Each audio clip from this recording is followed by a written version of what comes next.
সবাইকে নমস্কার। কেমন আছেন সবাই?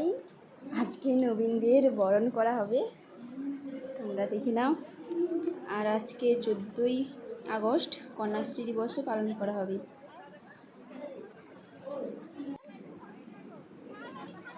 বারোটা থেকে আমাদের অনুষ্ঠান শুরু হয়ে যাবে। আর এখানে দেখো নবীনদের বরণ করা হচ্ছে।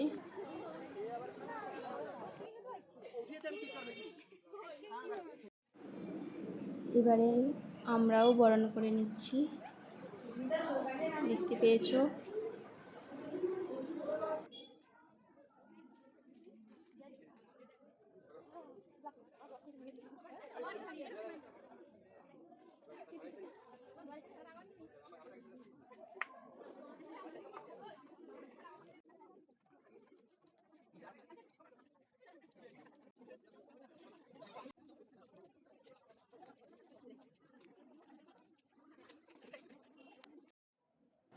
এরপরে আমাদেরও বরণ করে নিয়েছে, বরণ করে নেয়নি, আমরা নিয়ে নিয়েছি কতগুলো পেট আর গোলাপ।